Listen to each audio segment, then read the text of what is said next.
สวัสดีท่านตอนนี้คุณพ่อก็กำลังเฉลี่ยนะท่านอ่ากำลังเฉลี่ยแผ่นให้มีความเท่ากัน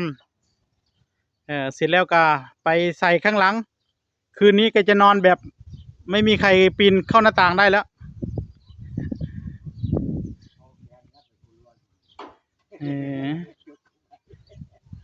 อันนี้ยังไม่เสร็จนะบานสไลด์ยังไม่ได้ทำอันนี้ใส่แค่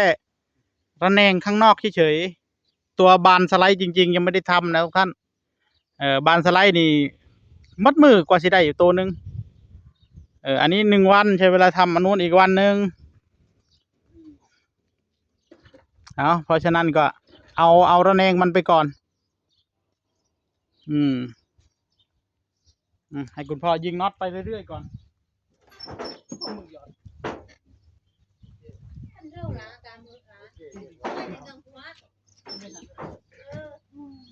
ตอนนั้นก็มามักหัวใกล้นะมักมามักกันได้นะโค้งเนาะองุ่นโซดาเนี่ย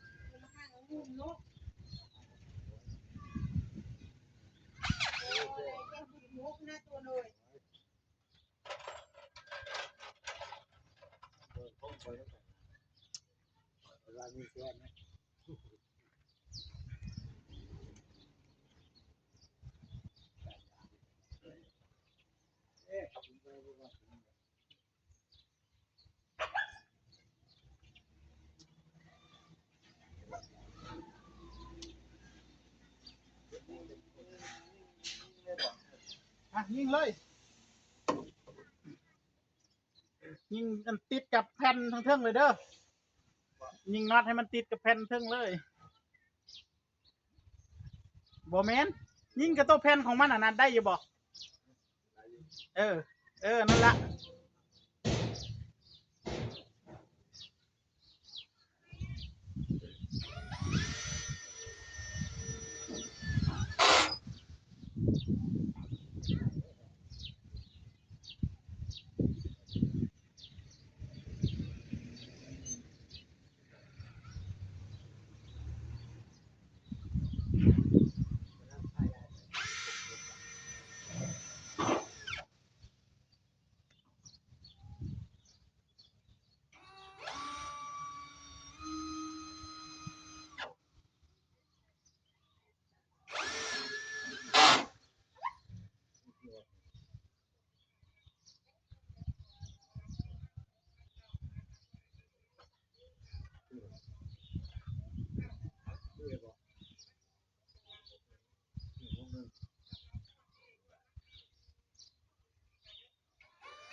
ได้เยอะมาก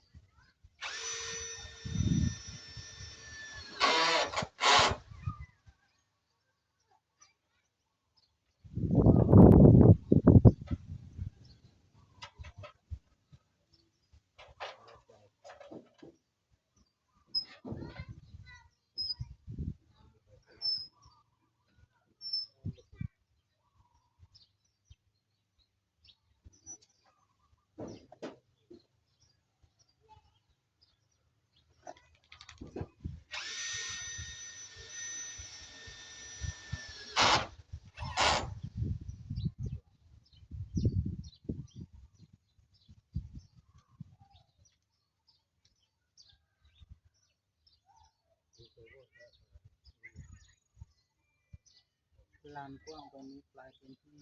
วิ่งเล่นของเด็กๆสนุกสนานเลย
ฟั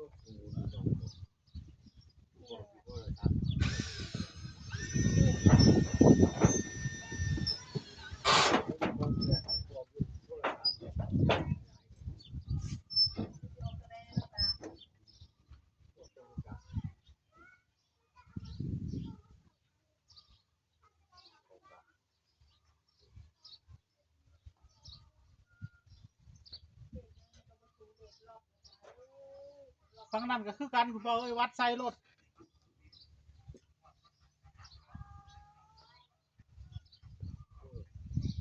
ตัวเจ้นั่นมันแย่เข้าหูได้ก็แย่เข้าหูจากประมาณจากเส้น2 เส้นนี่เด้อจากเส้นหนึ่งนี่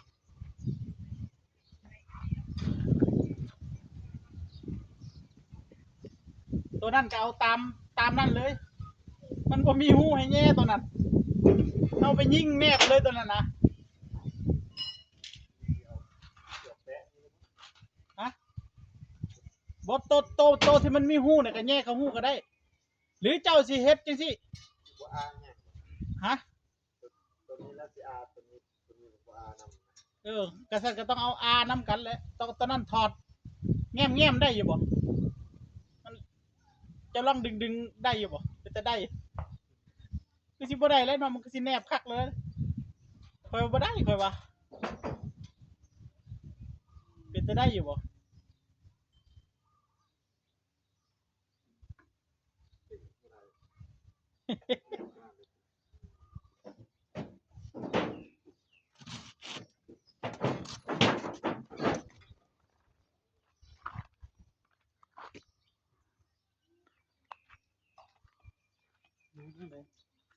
คลายน็อตตัวนั้นข่อยว่าน่ะเดี๋ยวนี้น็อตคลายน็อตได้น็อตคลายออกไปมันบ่ได้ต้องยืดหมดคลายน็อตใช่ไหมแง่เขายิงมาได้เอาไปเอาไม่อันนั้นออกเลยนะไม่เล็กนั่นแหละเดี๋ยวไปกินนะนี่นะคิดไม่เล็กคิดไม่เล็กเข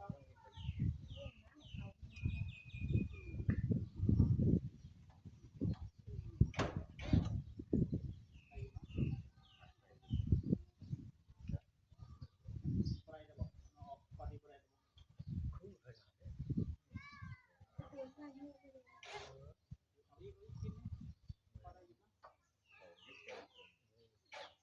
อันนี้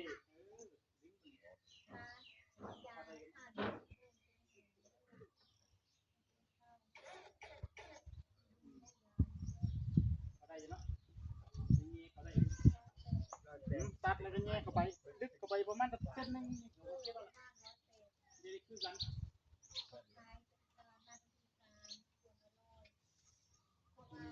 เรียกเราซื้อใส่เองก็เลยซื้อว่าใส่กวางเพื่อนนะครับแง่เขาพูดนะ